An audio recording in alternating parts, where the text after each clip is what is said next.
हाय students, आपण rotational dynamics हा chapter study करत होतो.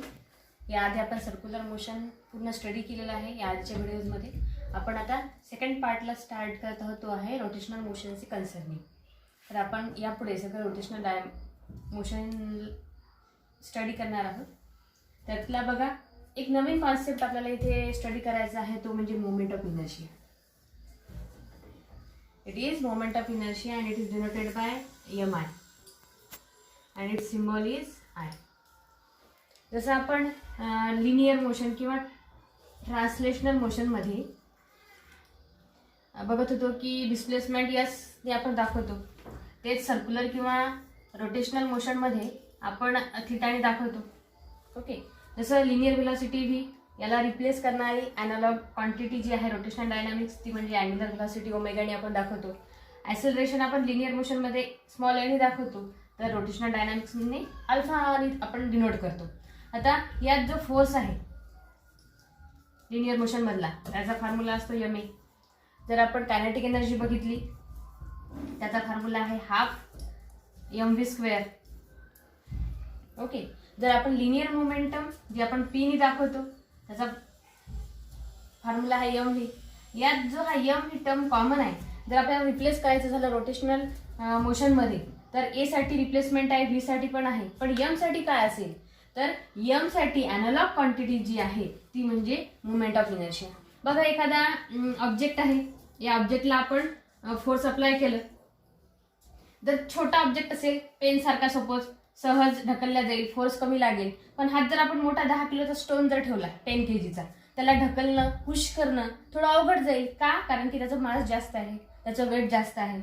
मग हा जो वेट असतो यातले जे पार्टिकल्स असतात किंवा बॉडीचं जे मास आहे ते आपल्याला अपोज करत असतं कुठल्याही डिस्प्लेसमेंटला किंवा त्या बॉडीच्या पोझिशनला चेंज करण्यासाठी. हे झालं लिनियर मोशन मध्ये. त्याऐवजी जर एखादी बॉडी रोटेट होत असेल, rotational dynamics rotational motion perform करत असेल अबाउट दिस ॲक्सिस. समजा आपण दार आहे, तुम्ही दार बंद करता किंवा उघडता, तर जे जॉईंट आहे चौकट असते आणि हे झालं दार. या दाराला तुम्ही बंद करता किंवा उघडता, हा झाला part of the rotational motion. Rotational motion म्हणजे अँगल फॉर्म करत असतो तो जॉईंटला. तर इथे सुद्धा मास तर आपल्याला बघायचंच आहे, पण त्याचबरोबर आपण कुठे फोर्स अप्लाय करत आहोत किंवा कुठे या बॉडीचा मास डिस्ट्रीब्यूट झालेला आहे हा एक कॉन्सेप्ट आहे जो आपल्याला इथे ॲडिशनल बघायचा आहे. मग सिम्पली मोमेंट ऑफ इनर्शिया म्हणजे काय आहे? No doubt it is analogous to the mass in the linear motion.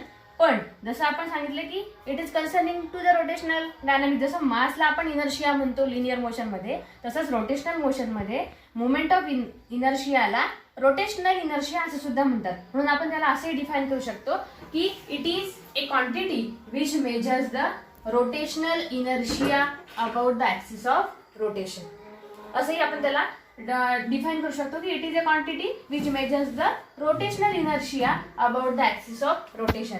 Mathematical जर फॉर्म बघायचा झाला तर समजा ही झाली rigid body of any shape. Rigid body म्हणजे तुम्ही 11वीला शिकला आहात की त्याचा शेप किंवा साईज ही चेंज होत नाही by the application of any force. It is rigid body. It does not change its shape or size due to the application of any force. आपण एक रिजिड बॉडी कन्सिडर केली, ही आहे axis of rotation, ज्याच्या around ही rigid body turn होणार आहे, rotate होणार आहे. Suppose it is form by number of particles. कुठलीही बॉडी नंबर ऑफ पार्टिकल्स बनलेली आहे. Suppose this is particle mm, this is particle m2, this is particle suppose mn. Okay, it is at a distance r1 from the axis of rotation. This m2 is at a distance r2. This mn is at a distance rn from the axis of rotation. Then mathematically we can term it as moment of inertia. It is equal to, घेताना घ्यायचं first पार्टिकलचं मास m1 आणि square of distance from the axis of rotation. याचं distance किती आहे r1, तर या r1 चा square. Second पार्टिकलचं घ्या m2 r2 square up to dash dash nth number of particle जर असले तर आपण शेवटी घेणार mn rn स्क्वेअर. आता सगळ्यांची सम आहे, समला आपण समेशनच्या फॉर्म मध्ये लिहू शकतो. Summation of i is equal to 1 up to n mi/ri square. This is a formula, mathematical formula of moment of inertia. आता या डेफिनेशन वरून आपण त्याला डिफाइन करू शकतो की moment of inertia is nothing but the sum of product of, sum आहे कशाचा, सम आहे तर प्रोडक्टची, कशाच्या प्रोडक्टची तर mass of each particle and square of distance from the axis of rotation. So this is moment of inertia. तो new concept आपण इथे स्टडी केलेला आहे. आणि हा जो मोमेंट ऑफ इनर्शिया आहे इट डिपेंड्स अपॉन, डिपेंड्स आहे दोन बाबींवर, दोन गोष्टींवर. First one the individual masses, किती मास आहे, कोणती बॉडी आपण रोटेट करत आहे तिचं इंडिव्हिज्युअल मास किती आहे. जर नंबर ऑफ पार्टिकलचं डिस्ट्रीब्युशन असेल तर त्या पार्टिकलचं, त्या मास पार्टिकलचं डिस्टन्स किती आहे. सपोज आता आपल्याला फॉर्म्युला इन जनरल माहिती झाला काय आहे, mr². आय म्हणजे डिस्टन्स जर जास्त असेल, ऍक्सिस ऑफ रोटेशन पासून डिस्टन्स जर जास्त असेल तर आयची व्हॅल्यू सुद्धा जास्त येणार. हे डिस्टन्स जर कमी असेल तर आयची व्हॅल्यू सुद्धा कमी येईल. मग इन जनरल आपण असं सांगू शकतो की if r2 is greater than r1 then no doubt i2 is greater than i1.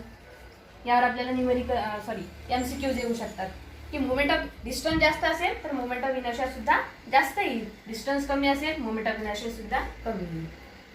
Okay, this is about the moment of inertia which is most important term while studying the rotational motion.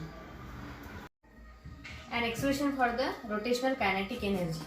Okay, kinetic energy आपल्याला माहिती आहे linear motion मधली half mv² असते. आता एखादी body, suppose it is a rigid body of any shape and it is moving with constant angular velocity omega. It consists of n number of particles. Okay, and each particle having mass, suppose m1, second particle having m2, and number of particles are there, therefore their masses are m1 m2 up to dash dash mn are their masses of the particles, and they are at a distance, different distance from the axis of rotation, r1 r2 up to rn. These are the position vector or distance from the axis of rotation. Okay, and we are taking this body is moving with constant angular velocity. Omega is the angular velocity and it is constant. Though angular velocity is constant, linear velocity v of this body is not constant, it is change. Why? Because distance r is changing and angular velocity it is constant. Therefore let v1, v2, v3 are the linear velocities of different particles. So suppose v1 is the velocity of first particle, then we know the relation linear velocity and angular velocity. V is equal to r omega here, but r is different, therefore we denote it as r1. v1 is equal to r1 omega. For second particle linear velocity is r2 omega, omega is constant. And for nth particle linear velocity Vn is equal to Rn omega. Okay, now we know kinetic energy. We are firstly finding a kinetic energy in linear motion. Kinetic energy आपल्याला माहिती आहे काय असते, formula half mv². पण जर आपण first particle साठी काढत असू तर आपण याला डिनोट करू kinetic energy 1. Formula half mv². Here particle is first, therefore m1 v1² for first particle, then half m1. We know value of v1 is r1 omega. Put here r1 omega, square आहे, square घ्या, then it will become half m1 r1 चा square omega square. This is kinetic energy first. For second particle kinetic energy will be, याचाच use घ्या, काय होणार, half m2 r2² omega². 1 ला 2 ने replace करा. Similarly, kinetic energy for nth particle can be written as half mn rn² omega². Okay, now we have to find the kinetic energy in rotational motion. We write it as rotational kinetic energy. It is sum of linear kinetic energy, means kinetic energy of first particle plus kinetic energy of second particle plus up to dash dash kinetic energy of nth particle. Put the values here. Half m1 r1 square omega square plus half m2 r2 square omega square plus up to dash dash half mn rn square omega square. आता यात जर आपण common term बघितली ती काय आहे, half आणि omega square. प्रत्येक टर्म मध्ये आहे हाफ ओमेगा स्क्वेअर. फक्त चेंजेबल काय आहे, m1 r1 स्क्वेअर. तर मग आपण कॉमन जे आहे ते बाजूला घेऊ. Kinetic energy rotational is equal to half omega square common घेऊ. आपल्याला ब्रॅकेटमध्ये राहणार m1 r1 square plus m2 r2 square plus up to dash dash mn rn square. Okay, so half omega square. Plus sign आहे प्रत्येक ठिकाणी. आपण समेशनचा वापर करू. Summation of i is equal to 1 up to n mi ri square. आपण या टर्मला असं समेशनच्या फॉर्ममध्ये लिहू शकतो. म्हणजे प्रत्येक वेळी आपण आय ची व्हॅल्यू 1 नंतर 2 नंतर 3 अप टू n पुट करू शकतो. ओके, आणि ही टर्म जी आहे तुम्हाला माहिती आहे, आपण आता डिस्कस केली आहे. It is nothing but the moment of inertia. So rotational kinetic energy it become half omega square I, और we can write it as half I omega square. आपण जर याला